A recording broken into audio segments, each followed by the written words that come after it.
It's the Tiny and Nate Show. I'm Tiny. And I'm Nate, here to help you create time and money freedom through real estate investing, so that you can live a life full of impact and joy. Oh, yeah. Impact and joy. Let's do this. I get pumped up every time. I do too. When I feel that beat. I think we're the two of two people that get that excited about it, but it really, jacks me up. That's good. That's cool. Daniel, Tiny Ford, Nathan Conant, Nathan Conant, Nate the Great Conant back here. Today we're going to be talking about why so many Americans are moving and where they're going. What do you think about that?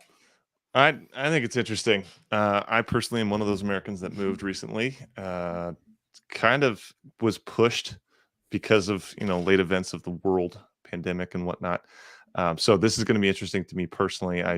One of the states listed is where I moved to, so it's like, oh, look at that, I'm one of those people. But big reshuffle. This has been a huge topic that I think I've been asked about. I've been curious about. I know you are. And it's like, where are people coming from? Where are they going to? Why?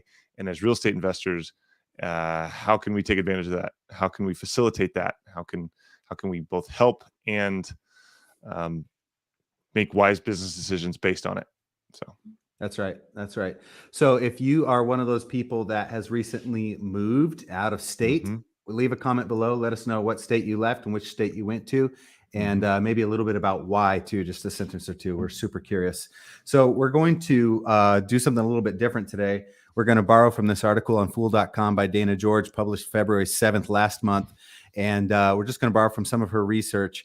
And I'll just read a little bit of this. The key point she mentions in this is that the number of people moving has been on the rise since the first news of the COVID.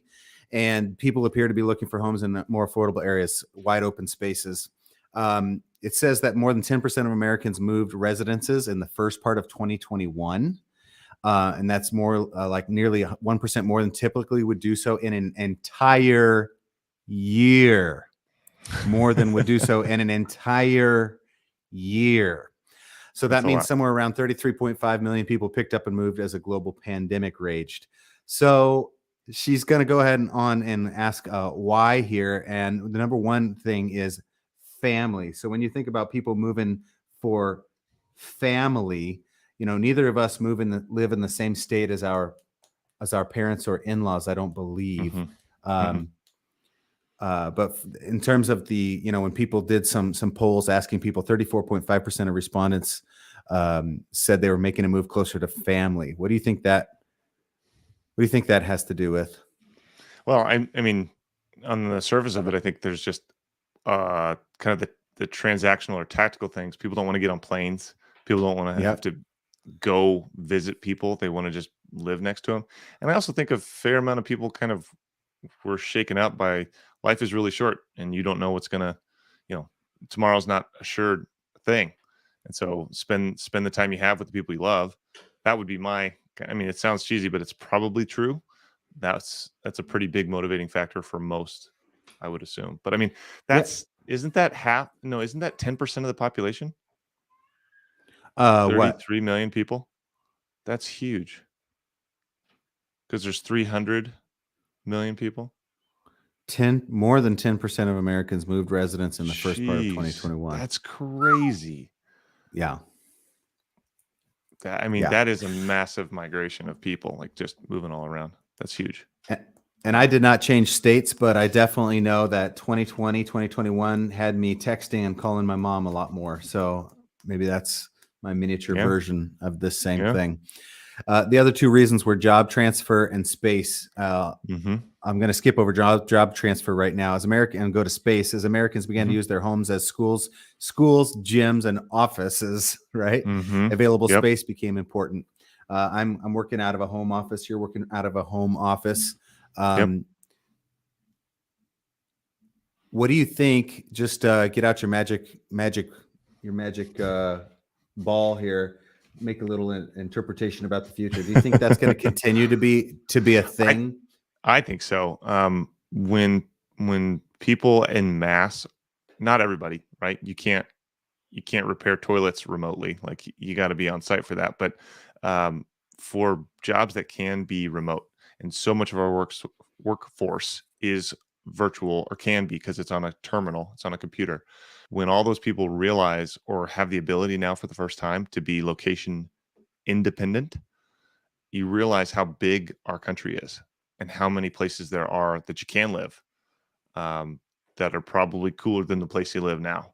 You know, like the just amount of people that you ask. This has been, you know, I think my wife and I are a little bit different than the norm on this one. We've been very intentional where we live, and we haven't gotten it right. Like, we've moved a couple times across the country, in pursuit of where we want to live forever. Yeah. No place is perfect, but I think a lot of people never ask themselves where they want to live. They just live where they live because that's where they live. Yeah. I mean, I've asked so many people that, and they're just like, I don't know, like, yeah, what makes you want to live here? It's like, I'm from here, like, family's here, like, where else would I live? It's like, I don't know. It's a big planet, like, anywhere you want, you get to pick. So, yeah, I think most people never asked themselves where they wanted to live, until recently, when it was kind of like, I could live on the other side of the planet, or other side of the country, or in a different state, or in a different town, that I could still make a living, but I can enjoy life more, or I could be closer to people I care about more. So. Yeah. Well, you guys specifically chose a place that was close to a mountain that you could ski, and I think that That's was right. amazing. And that's totally transformed your date days with your wife, hasn't it? Oh, it's been incredible. I mean, with her, with my kids, like, you know, I could take my girls on dates and we go skiing or whatnot. But yeah, I mean, just the quality of life, that you can have when you live closer to where you do what you enjoy. We say we want to Yeah. live where we play. Yeah. And, you know, not everybody does the same things we do, but, you know, if you love boating and you don't live near water, that sucks. Like, you know, so I think that's a big cause of, like, life is short. You make sure you're not wasting any of the days that you get, and moving's part of that. Yeah. So where are they going? When Extra Space Storage looked into where people moved in 2021, they noticed some trends they believe will carry over into this year of 2022. And states with lower living costs and more space attract the most significant number of new residents. You want to guess what the number one state is on this list? I'd say somewhere warm, and maybe in the south. It's warm. Yep. It's south. Yep. Maybe Texas or Arizona. You got it. Arizona. AZ. Ah, sweet. Their little paragraph here is: digital nomads seeking sunshine and heat get plenty of both in Arizona, making it the top destination for Americans moving to a new state. Yeah. I mean, when we were down in Phoenix, it was exploding. So I could see that. This is my target place for a vacation rental, and a bunch of the realtors I spoke with this last week are doing the exact same thing, and investors too, realtors and investors and realtor investors. Yeah. Yeah. Number Makes two sense. is Florida. Yeah. Number two is Florida. Relocations are on the rise in Florida. Warm weather, obviously, and no state income tax. The property taxes Nice. are low. Yep. That's a big one. Yeah, huge. All right, number three is Idaho, the great Pacific Northwest. That's right. I can't. I mean, believe it's terrible. Don't live here. Yeah. Don't move here. No. It's awful. You won't like it. It's way too cold. The people are awful. Don't move here. It's miserable. It was only a matter of time, says this article, before more people figured out how huge and sparsely populated Idaho is. It's true. There's 100 mountain ranges. 100 mountain ranges in Idaho. Not 100 crazy. mountains. No, 100 mountain ranges. It's ridiculous. Like, it's so mountainous. I knew nothing about Idaho other than some, like, just generalities that were pretty terrible about Idaho, but it's gorgeous, but don't move here. We don't need more people. This article says that more than twice as many people moved to the state than moved out in 2020. I believe that. Fun fact. So I'm in North Idaho, and so, like, the Coeur d'Alene MLS is something I have access to. And last year 51%. So the majority of the homes that were purchases were purchased by out-of-state buyers. 51% in Coeur d'Alene, In the Coeur Coeur d'Alene d'Alene. MLS, which is pretty big. Yeah, pretty much most of North Idaho. But that's massive. Like, so this is not in this article, but something that I think is interesting is this concept of cultural identity, Okay. and what's changing as a cause or as an effect of this big national migration. The identity of certain places is changing because the people who move there are changing it. They bring all their beliefs and values and what they like to do, their hobbies and everything into certain areas, and it causes a real tension between locals, people who were born there, and the people moving there. So, Right. what are your thoughts on like assimilating into a new place? Like, should you just bring whatever you like to do and the locals can deal with it, or do you assimilate? I'm curious what your thoughts are on that. Well, I think it's hard to look at any American in the face and say wherever you go, change to be exactly like them. True. There's certain aspects of human behavior where it's almost impossible not to grow to be more like the people you're around. Hmm. But I think if you looked at a Californian and said, "Don't California my Idaho," you know, people don't like being told what not to do, right? So they're going to come No. with their ideas. So Yeah. I don't know. I don't know that you can stop that Yeah. sociological phenomenon. Yeah. Or like, even if you said to people, "Hey, it would kind of be better if you looked at some of our values here," and yeah, what do you think? Because I have a hard time. I do think it could be valuable for locals in these places as you see these things changing Yeah. to speak up for and have to be less passive about Mhm. what they want their communities to be and become like Yeah. in the future. Yep. I think there's Hmm. value in that. Yeah. I think there's an opportunity there to speak up to like what you care about as a community. Hey, here's our values. We really care about families. We really care about uh, the local people having a place to live. So like Mm, affordable housing. These are the things that are in our heritage, as far as what we're great at. We're great at these trades or making this product, or this heritage is really valuable to us, and we celebrate it in these ways. Like, come join us, and you're welcome. Like, to come have fun with us or whatever.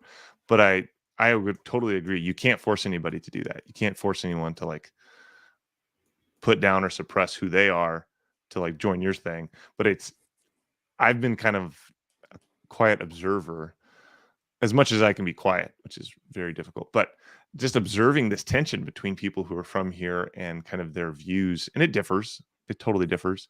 But there's some people who are just downright hostile. Where are mhm. you from is the first question they ask. It's like, whoa, it's rare. It's less common. But I found an amazing thing here in this community, and I'm sure this is common wherever. So it's not like it just happens to be this community, but it's like the people who are moving here are often moving for the same reason. And Mm. so wherever people are moving to, I think I'm curious if that phenomenon or that observation can be made in communities all over the place. So like because I think people are moving for different reasons than they used to in the past. Like Mhm. in the past, if you made a cross country move, likely it was job related. Not Right. in 10% of the country's not just moved all at once before, to my knowledge. Maybe the Dust Bowl, but that wasn't 10% of the population. Anyways, I think you're going to have this really cool, maybe not cool, interesting effect where people are moving to places because they want to be there. And so you might have more of a like concentration of interests, like Mm. you know what I mean? Like people who move Boating, to mountain bikers. yeah, like you might have some improvements in different areas of our culture, or um recreational sports, or because like, hey, now Arizona's all about, I don't know. I don't know what people do in Arizona. It's the desert. I don't like the Arizona. That's a bad example. Uh, people who move to like Colorado because they love to ski or something, or Sure. um, you know, California because they love to surf. I don't know. It's just an Well, observation I've made. Here's an interesting thing again from this article. So the state 4 and 5 are North and South Carolina, Oh yeah. which Wow. which surprised me. But the low cost of living, Uh-huh. outdoors, top states to remote work from. It's Wow. also a number of big. This article is claiming that a big number of companies have moved to the state. Mm-hmm. That makes Um, sense. so if your median house price is 300,000 there Very versus attractive. Yeah. 600,000 800. on the west, yeah, 1.5 million in places in California. So you've got a Goodness. great median house price. You've got businesses moving there. You've got the ability to remote work from there. And so I Mm-hmm. think people are seeing it's incredibly affordable compared to many of the other areas in the country. Yeah. I mean, that is super attractive. A lot of the clients that had that we've purchased their homes, they're moving east. They're Mm. going, they're selling their $450 okay house and they're buying almost outright a mansion for 250, you know. It doesn't happen all the time, but whether you're moving to a small town in central Texas or a small town, outside of like the Charlotte, North Carolina area or South Carolina, I can't remember. I think it's North Carolina. Yeah, those areas are exploding. They really are. I think it's going to be interesting. Our infrastructure, like nationally, has been, I think, at a D minus rating for 20 years. I'm Hmm. curious how, yeah, it's been a real problem. I'm curious how the infrastructures of these exploding towns are going to keep up with these Mm. just hemorrhaging populations. That's going to be something interesting. It's like, yeah, it's great to live here, but you're sitting in 3 hours of traffic to go 20 miles, because you're Yeah. going to be under construction. Right. So you're just talking like roads, bridges, water, power, these kinds of things. How Yeah, they're going to infrastructure, handle it in sewer Temple, systems. Texas. Yeah. Exactly. Sewer systems, you're expediting the growth from what a city planner is planning. Say, hey, over the next 10 years, we're expecting a 7% population increase. Well, that 7 just went to 21 in a year. Like, Yeah. what do we do? So I think a lot of communities are going to be experiencing very similar problems. So I'm curious if there's any learning that can be done ahead of time or like planning that can be done. I don't know. I'm not a city planner. I just find that interesting. No, it is interesting. And I was speaking with a realtor who's down in Temple, Texas today, Hmm. and she's down there Hmm. buying investment property for herself, maybe a little vacation home. Hmm. And that is the city that comes in at number 6, which is or the state that comes in at number 6. Texas is another Hmm. state with influx of new businesses, says this Hmm. article. Hmm. While big cities like Austin and Dallas continue to thrive, smaller suburban towns like Richmond Hmm. and Katy, Texas, Katy, have seen Texas. the most dramatic growth Hmm. Yep. because towns and towns like them across the state offer a low cost of living and Hmm. affordable housing. Yeah. Yeah. As long as you don't go outside, like, it's so humid there. Sometimes I really wish I didn't like going outside because there's some really cheap places to live in the United States where it's like 107% humidity and like 115 degrees most of the time. But I really like Is going that outside. that feeling like going in one of those, either a sauna or like a steam shower? Is that kind of the feeling where it just Yeah, but it's oppressive in your worse. lungs? It's worse. But yes, it's like that. Less people in towels, but you're sweatier for some reason. I don't know. It's really awful. I mean, I grew up in North Texas, and like it's not nearly as bad as like Houston. There's nobody from Houston watching this, but if there is, sorry, I hate your city. It's just so humid. It's so humid. I'm sure there's cool stuff about Houston. You couldn't pay me enough to live there. But it's like you walk from an air conditioned space to another air conditioned space, and in between your shirt's soaking wet. Like it's that humid. I just wasn't made for that. And I have a lot of surface area, and I in theory should like cool down really easily, but I don't. It's too hot.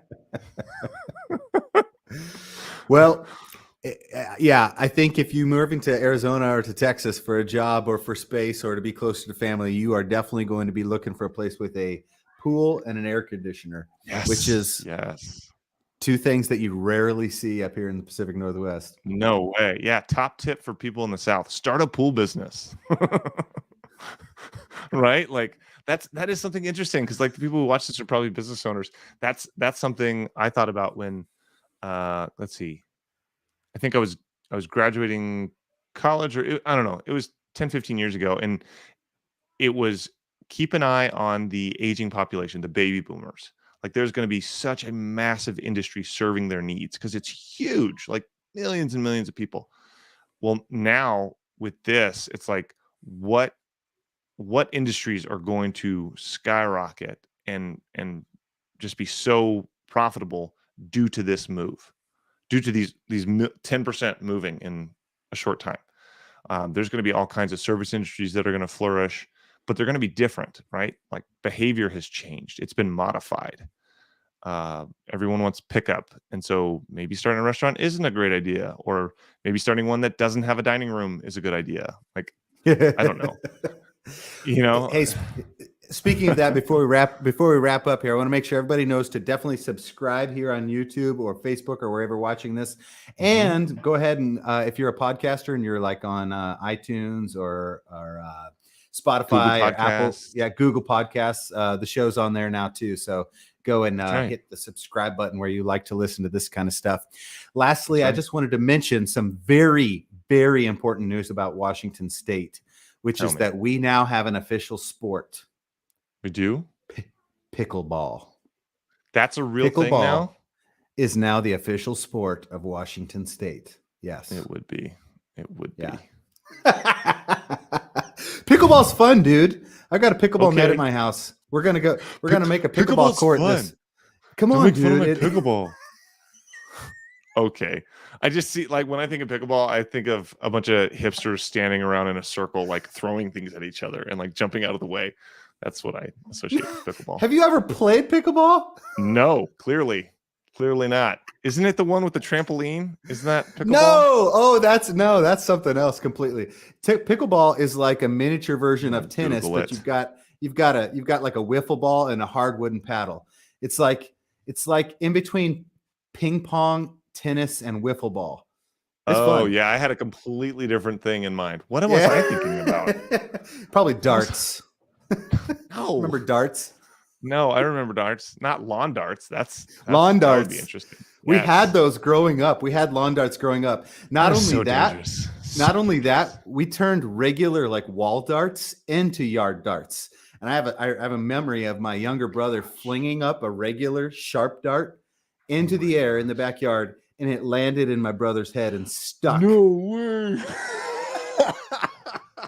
That's like my worst nightmare. But with a lawn dart, like that would go through your skull. Like that would just kill you. It was a good thing. It was a good thing that was a regular dart instead of a lawn dart. Wow. But it actually did stick in my brother's head. All right. So do you have a picture of that? That would be so of course amazing. Not. This was way before cameras. That's right. This was back in the early 40s, at least. You look good, by the way. Happy 98th birthday. Thank you. Yes, it feels good to be 98. So Arizona, Florida, Idaho, North Carolina, South Carolina, and Texas. This is where people are moving. Tiny, you got anything else to add?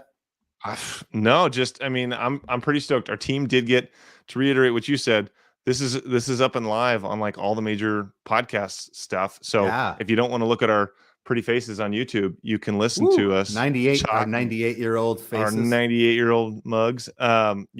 You can listen to us. What is it again? Google Podcasts. I'm a Google person. That's great. Apple, whatever Spotify. iTunes is. Yep. Spotify. Anything else? All the things. Anywhere you listen to podcasts. Yeah, and anywhere wonderful music is heard or podcasts are spread. Stuff like that. We better end this thing now. All right. Well, it's been fun making up stuff and talking to you. It's been good. It's been good. See you on the next one. See ya.